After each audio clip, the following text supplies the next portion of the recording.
오늘 그 본문의 말씀을 지난주에 이어서 두 번 연속으로 여러분에게 말씀을 전하게 됩니다.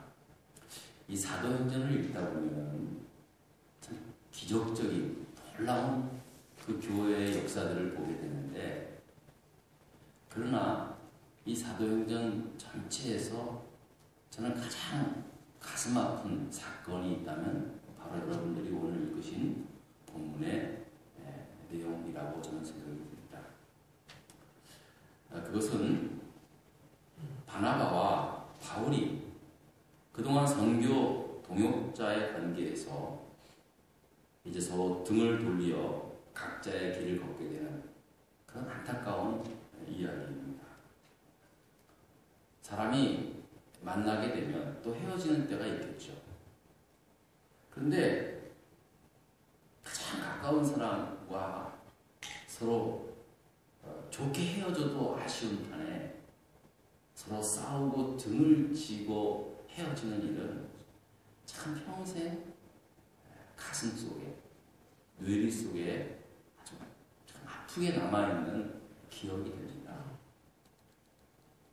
그것도 다른 사람도 아니고 하나님의 뜻, 예수 그리스도의 생명의 복음을, 그리스도의 사랑을 가지고 함께 동고동락하며 선교여행을 비롯해서 함께 하나님의 그 교회, 하나님의 복음을 위하여 섬겼던 두 사람이 그렇게 서로 등을 지며 헤어지는 그 모습은 너무나 가슴 아픈 일이라는 거죠. 사실 어떻게 보면 두 지도자의 갈등과 헤어짐의 모습은 정말로 아무리 봐도 전혀 하나님의 종답지가 않습니다. 여러분 그렇지 않습니까? 또 하나님의 뜻과는 전혀 상관없는 모습으로 그야말로 인간적인 감정과 혈기로 그 어렵고 험난한 그 시간들을 함께 해왔던 아름다운 동역의 관계가 너무나도 허무하게 깨어지는, 무너지게 되는 그러한 모습을 보면서 너무나 안타까운 생각을 하게 됩니다. 지난 시간에도 말씀을 드렸지만 바나바와 바울이 이렇게 서로 등을 돌리게 된 그 일에 대해서 성경은 그 어느 누구에게도 누가 잘했다, 누가 잘못했다라고 말하지 않는 겁니다. 이게 무슨 말이냐 하면 둘 다 성숙되지 못했던 행동임을 성경은 분명하게 지적하고 있다는 겁니다. 잘한 거 없다는 거예요. 여러분, 아무리 뜻이 좋고 아무리 목적이 옳아도 서로 감정이 상할 정도로 싸워가며 이루어야 할 하나님의 일은 없습니다. 제가 이민 목회 21년째 하고 있는데요. 지금 와서 생각해보니 그렇더라고요.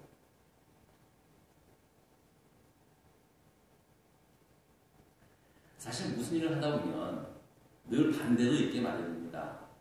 또 어려움도 있게 마련입니다. 그러나 그런 반대에 부딪히고 어려운 일이 생겨서 더디게 일이 이루어지거나 아니면 당장에 하고자 하는 일들을 하지 못했을 때 이것은 하나님의 뜻을 못 이룬 것이 아니라 이것 역시도 하나님의 뜻을 이루어 나가는 과정임을 알고 받아들일 수 있어야 한다는 거죠. 굉장히 중요한 의미입니다. 자, 그렇다면 바나바와 바울이 이렇게 등을 지게 되는 원인을 제공했던 이 마가 요한이라는 사람, 이 사람이 누구였는가? 오늘 이 시간은 이 마가 요한이라는 인물을 우리가 재조명함으로써 바나바와 바울이 헤어진 그 이후의 결과를 통해 하나님께서는 어떤 일들을 이루시는지를 함께 확인해 보려고 합니다. 먼저 이 마가 요한이라는 사람이 누구인가? 이 마가 요한이라는 사람은, 이 마가는 이제 로마식의 이름이고, 그 다음에 요한은 히브리식의 호칭입니다. 제가 미국 이름으로는 존이라고 그러거든요. 그리고 한국 이름은 영한입니다. 미국 이름은 잘 쓰진 않지만 미국 사람들한테 소개할 때는 존이라고 합니다. 제가 그렇게 두 개의 이름이 있듯이 여러분들도 아마 마찬가지일 겁니다. 마가 요한이라는 인물은, 마가는 로마식 표기고 요한은 히브리식 표기라는 사실이죠. 자, 그런데 이 마가 요한이라는 이름이 성경에 처음 등장하는 것이 사도행전 12장 12절인데, 이 내용을 보면요, 이게 어떤 내용이냐면, 여러분 잘 아시는 이 베드로가 이제 헤롯에게 잡혀가서 처형당하기 전날 밤 감옥에 갇혀 있는데, 이제 베드로도 이제 그의 목숨이 이제 진짜로 그 다음날 어떻게 될지 모르는 그런 상황 속에서 하나님께서 보내주신 천사의 도움으로 옥문을 열게 하고 탈출하게 됩니다. 그리고 그래서 베드로가 그 옥문을 열고 나와서 제일 먼저 찾아갔던 곳이 마가 요한의 어머니 집 마리아의 집이다. 마리아라는 사람의 집이었다는 겁니다. 그러니까 마가 요한이라는 사람이 살고 있는 그 집으로 찾아가게 되었다는 겁니다. 여러분, 왜 이 집을 베드로가 찾아가게 됩니까? 그 이유는 오늘 성경에 나와 있지만 우리 맨 마지막에 요한의 어머니 마리아의 집에 가니 여러 사람이 거기에 모여 뭐하고 있더라? 기도하고 있더라 라고 말하고 있습니다. 그러니까 이 마가 요한의 어머니 마리아의 집에서 다른 지자들과 함께 같이 이 옥에 갇혀있는 베드로 사도를 위하여 간절히 기도하고 있다는 사실입니다. 그리고 이 같은 사실을 이미 베드로는 잘 알고 있었다는 겁니다. 그러니까 무슨 말이냐 하면은 이 집은 늘 그 당시에 지자들과 초대교인들이 함께 모여 기도하고 예배하는 곳이라는 것을 의미하고 있다는 겁니다. 또 사도행전 12장 5절을 보면은요, 성경은 이 마가 요한의 집을 뭐라고 합니까? 다 같이 읽겠습니다. 시작. 이에 베드로는 옥에 갇혔고 교회는 그를 위하여 간절히 하나님께 기도하더라. 여기서 말하고 있는 이 교회라는 것은 바로 마가 요한의 집을 말하고 있다는 것입니다. 그러니까 이 마가 요한의 어머니 집은 단순히 가정집이 아니라 이미 그 당시 제자들이 자주 모여서 기도하고 예배하는 그런 처소였다는 것을 의미합니다. 그게 결코 작은 집이 아니었죠.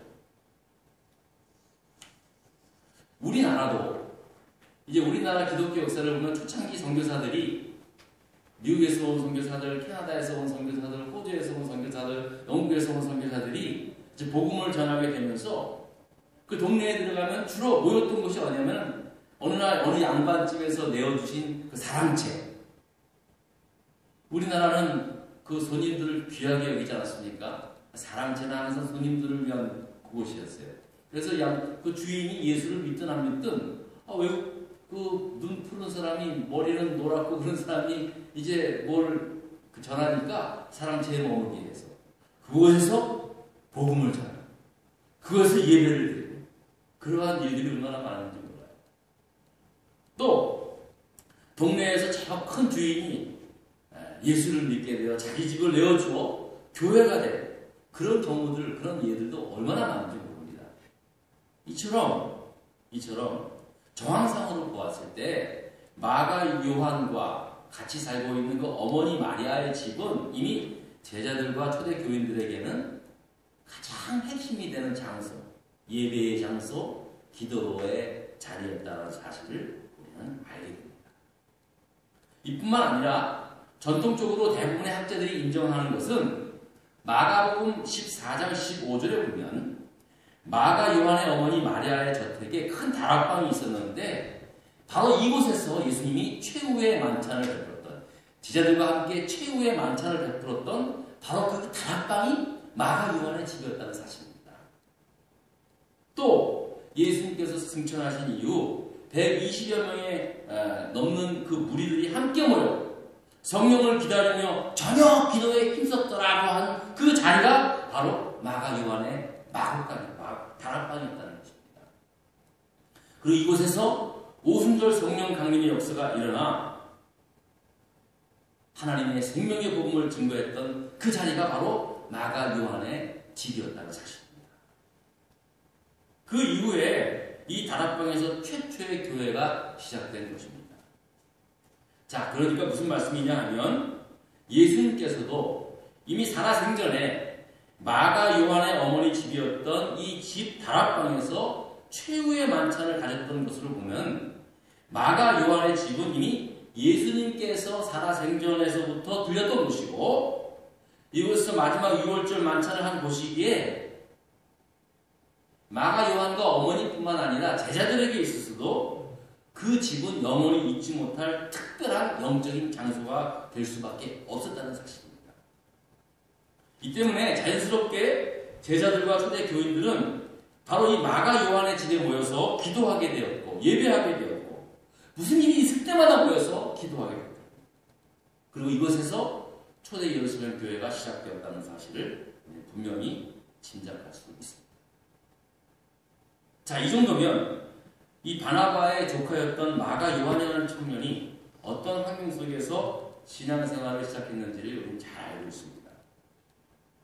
자, 그런데 또 한 가지 보면요, 아주 특이한 기록이 마가복음 14장 51절, 52절에 나오고 있습니다. 우리 한번 읽어볼까요? 한 청년이 벗은 몸에 배 홑이불을 두르고 예수를 따라가다가 무리에게 잡힘에 배 홑이불을 버리고 벗은 몸으로 도망하니라. 여기서 이 한 청년이라는 사람이 나오는데 바로 이 청년이 마가 자신이었다라고 그렇게 말하고 있습니다. 예수께서 잡히시자마자 제자들이 다 예수를 버리고 도망하는데 이 청년도 이제 벗은 이 배 홑이불을 두르고 예수를 따라가다가 무리한테 잡히게 되니까 이 배 홑이불을 확 벗어버리고 벌거벗은 채 도망했다는 겁니다. 이 말은, 이 말씀은요, 유일하게 이 마가복음에서만 기록되고 있다는 겁니다. 그것은 무엇을 말하냐면은 만일 벗은 몸으로 도망했던 이 청년이 이 마가복음을 기록한 마가 자신이 아니었다면 이건 뭐 특별히 이 말씀, 이게 무슨 의미가 있겠습니까? 이렇게 별 의미 없는 일을 복음서, 이 마가복음서에만 유일하게 삽입할 필요가 없었을 것이라는 주장입니다. 그리고 이러한 특이한 경험은 당사자의 뇌리에 아주 생생하게 기억하는 것이기 때문에 마가 당사자 자신의 경험담은 사실 부끄러운 이야기입니다. 자기가 발가벗고 도망갔다는 사실은 굉장히 부끄러운 이야기지만 기꺼이 그는 그가 쓴 마가복음서에 자신의 이 이야기를 기록했던 것입니다. 그래서 학자들은 최후의 만찬 후 예수님과 제자들을 따라 마가도 배 홑이불을 두르고 따라가서 군병들이 예수님을 체포하고 제자들을 잡으려 하자 혼비백산한 채 배 홑이불을 벗어버리고 벗은 몸으로 도망하는 것으로 그렇게 해석하고 있습니다. 따라서 이 마가 요한은 아직 청년의 나이였지만 그는 예수님을 직접 만났고 목격했던 인물이었습니다. 그리고 그의 어머니 마리아는 일찍이 복음을 받아들여 예수님과 그 제자들을 적극적으로 섬겼던 그러한 여인이었음을 우리는 알 수 있습니다. 자, 이런 배경이 말해주는 것은 마가는 이처럼 정말로 가장 좋은 환경 속에서 그의 신앙이 자랐고 또 지혜롭고 믿음이 돈독한 어머니 밑에서 그가 성장했다는 사실을 말하고 있습니다. 또 유대인으로서의 철저한 신앙 교육과 또 예수님과의 개인적인 만남을 통해서 그는 누구보다도 신앙 생활하는 데 있어서 정말로 예수님을 만났던, 실제로 만나고 이야기 나눴던 그러한 사람 가운데 하나였다는 겁니다. 또 자기 집에서 늘 모였던, 열렸던 그 은혜로운 기도회, 그 예배를 직접 경험했고 또 사도들과의 어울림, 그리고 유복한 가정 환경 등 그야말로 최고의 환경 조건에서 그가 신앙생활을 해왔다는 것을 우리는 짐작할 수가 있다는 것입니다. 자, 이런 마가 요한이 초대교회가 세워지고 몇 년이 지난 후 이 마가 요한이라는 이름이 복음 전파 현장 속에서 사역자로 처음으로 등장하는 곳이 있습니다. 바로 사도행전 12장 25절의 말씀입니다.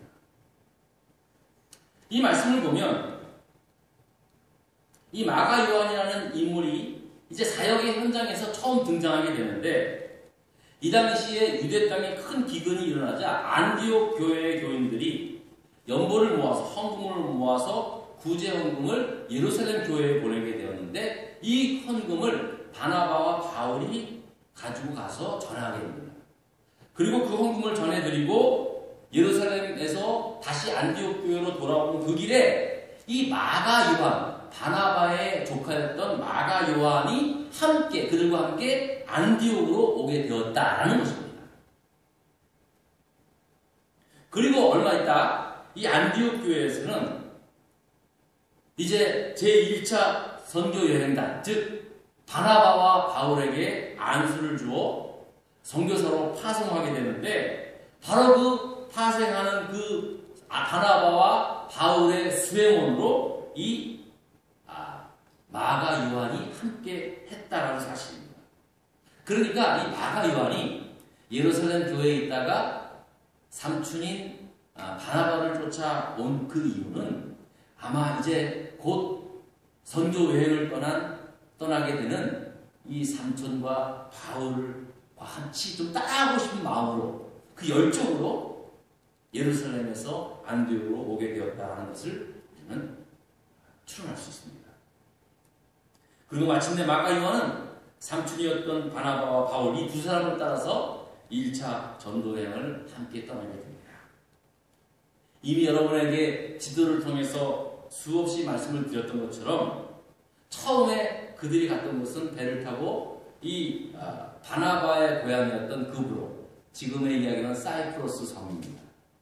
그곳에서 도착을 해서 내륙을 통과하고 지금 성경에는 바보라고 하는 것인데 지금은 파푸스라는 도시가 있습니다. 그곳의 항구 도시에까지 복음을 전하고 또 그곳에서 배를 타고 밤빌리아 버가라는 곳까지 이르게 됩니다. 다 지금의 터키 지역입니다. 그런데 자, 이 밤빌리아 버가라는 지역에 도착을 하고 계속해서 바나바와 바울은 내륙 쪽으로 계속해서 복음을 전하고자 이제 준비를 하는 가운데, 그만 이 마가 요한은 그곳에서 더 이상 선교 여행에 동참하지 못하고 포기하고 다시 예루살렘으로 돌아가게 됩니다. 사도행전 13장 13절에 나와 있습니다. 사실 선교 여행길이 지금과 같이 무슨 비행기도 있는 데가 아니고 배 타고 걸어서 가는 그 길이었으니 열정만 가지고 그게 얼마나 같겠습니까? 더군다나 아직 성숙하지 못한 청년의 나이에 그 험한 고생을 하며 다니는 것은 결코 쉬운 일은 아니었을 겁니다. 또 밤빌리아 버가에 도착했을 때는 또 이미 초여름 날씨가 돼가지고 더위의 극성이 시작됐고 또 전염병이 아주 종종 일어났던 지역이었다는 사실입니다. 더군다나 바울과 바나바가 가고자 했던 그 지역은 지금의 터키 중앙공원 지대였는데, 그 지역을 가려고 하면은 이 타우스 산맥을 넘어야 하는 아주 험난한 그러한 산맥, 그리고 그 길에는 종종 산적대가 출몰을 했기 때문에 여행자들에게 있어서는 결코 쉬운 일이 아니었습니다. 그래서 몇백 명씩, 몇십 명씩 그렇게 모여서 그 산을 넘고 했다는 것입니다. 마가 요한이 선교 여행을 포기하고 다시 예루살렘으로 돌아간 이유는 말씀하고 있지는 않지만 아마도 어린 청년으로서 계속되는 그 험난한 그 선교 여행에 지척되었고, 또 앞으로도 계속해서 그 선교 여행을 할 것을 생각했을 때 두려움 때문에 좀 무섭기도 하고, 또 아직까지 그런 부유하고 유복한 가정에서 자란 이 마가 요한이라는 청년이 더 이상 그 험난한 여행을 계속하기란 쉽지 않았을 것으로 예상합니다. 그러나 그렇게 선교 여행을 포기하고 예루살렘으로 향하는 그 마가 요한의 마음은 결코 편하진 않았을 겁니다. 그렇게 삼촌 바나바와 바울을 뒤로한 채 예루살렘에 돌아왔지만 어쩌면 그 이후에 이 마가 요한이라는 청년은 중간에 포기한 일로 인해서 아마 영적인 깊은 슬럼프에 빠졌을지도 모릅니다. 얼마나 미안했겠어요.